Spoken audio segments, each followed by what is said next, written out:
lavori. Siamo ai piedi del passo di Ienne e Prume, in mezzo al bosco, la campagna e l'acqua. L'acqua ritorna ad essere un elemento connotante, un luogo di culto, comunità che si incontrano, il luogo di preghiera e la vita che rinasce. Un tempio dell'acqua, un'opera isodoma che si erge e persone che pregano. Lavori di ristrutturazione, di fondamenta di un pozzo e poi invece si scopre un tempio. Sì, nel 1928-1929 sono stati fatti dei lavori per prendere, diciamo, di captazione idrica per portare le acque delle sorgenti del Monte Senes ai paesi della piana. E proprio in occasione di quei lavori è stata ritrovata, diciamo, la fonte sacra di Sunotante. In quell'occasione la fonte non era visibile perché era interrata e quindi una parte, quando hanno preparato per mettere il pozzetto, hanno come dire, danneggiato in parte la facciata di destra della fonte e di questa facciata sono rimasti circa una trentina di conci che adesso, diciamo, abbiamo al museo archeologico. Un'opera isodoma che... Sì, la fonte è stata realizzata in tecnica isodoma, quindi con questi conci squadrati, con la faccia vista ben squadrata. È stata utilizzata una roccia vulcanica che non è presente nel territorio di Irgoli, ma è presente nei comuni limitrofi, e quindi l'hanno comunque portata appositamente per realizzare questo tipo di tecnica, che tra l'altro è una tecnica che i nuragici usano molto spesso per i loro pozzi sacri, per le loro fonti.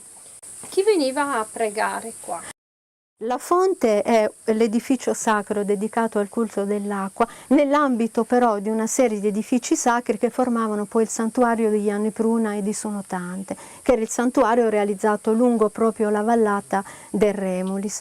Qui dovevano essere i fedeli che chiaramente utilizzavano questo passo e questo percorso, diciamo, sia venendo da Ergoli che venendo, diciamo, dalla vallata del Siniscola, quindi sia venendo dalla valle del Cedrino che dalla valle del Siniscola. Ed è verosimile che però, oltre che essere, o come dire, un santuario che trovavi lungo una via di comunicazione, fosse anche un punto di riferimento poi per le comunità che vivevano nell'ambito del territorio. Che tipo di reperti? Dunque, per quanto riguarda la fonte abbiamo trovato pochissimo. Questo però possiamo ipotizzare che possa essere dovuto al fatto che la fonte è vissuta in epoca nuragica, però probabilmente è rimasta attiva come fonte in uso per lungo tempo, e quindi è verosimile che i reperti siano andati dispersi, perduti, diversamente dagli altri monumenti del santuario, dove invece le stratigrafie e i reperti erano ancora lì, diciamo. E allora andiamo a vederli. Sì.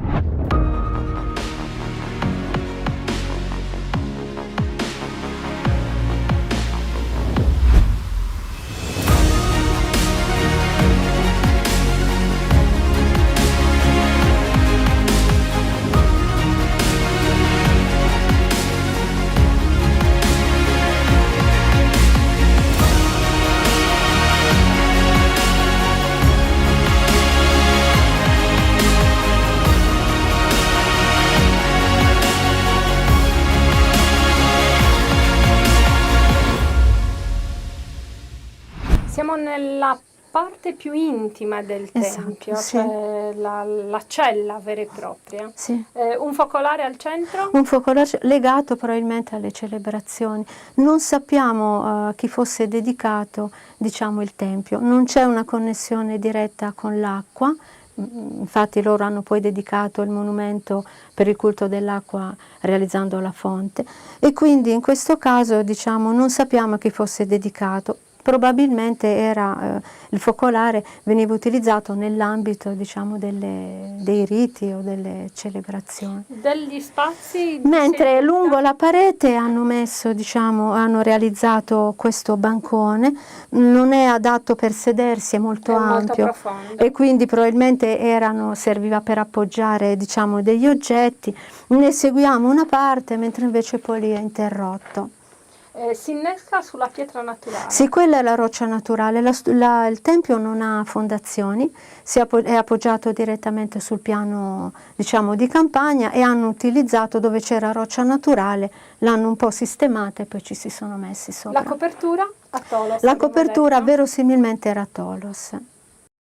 Quindi la struttura si poggia sulla roccia naturale? Sulla roccia naturale e sul loro piano di calpestio. Quando voi siete arrivati, cosa avete trovato? Questo è lo scavo 2001-2003, sì, giusto? Quindi all'inizio, prima dello scavo, si vedeva la struttura muraria del tempio era visibile solo per 2 al massimo tratti di 3 filari, e il resto era invece nascosto dalle masse di crollo che riempivano il recinto, e noi siamo ancora in parte sul crollo, perché abbiamo poi individuato, rimuovendo i crolli, un piccolo recinto, una piccola struttura di epoca però non precisabile, e quindi non toccabile. Certo, sì, non possiamo capire con mentre esattezza. il tempio non aveva fondazioni, aveva praticamente, poggiava sul piano di campagna, però per renderlo più stabile, come una soluzione che i nuragici usano spesso,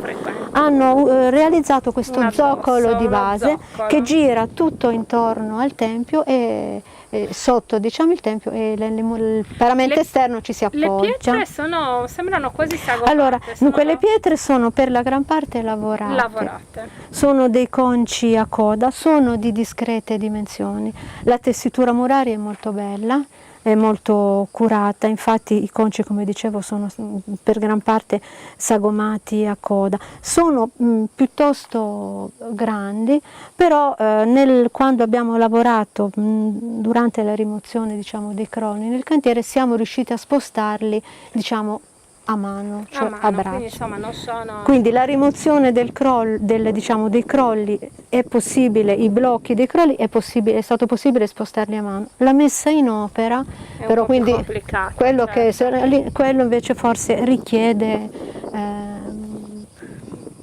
delle attrezzature. Ecco, le ipotesi sono molte nell'utilizzo di queste attrezzature. Certo, tutto aperto, non abbiamo documenti che ci possano... Così possiamo dire che qua forse la soluzione non è stata difficile per sollevarle, però se noi andiamo a vedere i conci di certi nuraghi o le cose di certi nuraghi, chiaramente lì dobbiamo proprio immaginare. Quanto dobbiamo immaginare l'elevato? Dunque, il conservato, diciamo, è sui 3 metri. Sui 3 metri. La lunghezza invece? Siamo intorno ai 5 metri forse? Sì, intorno ai 5 metri. Sì, certo.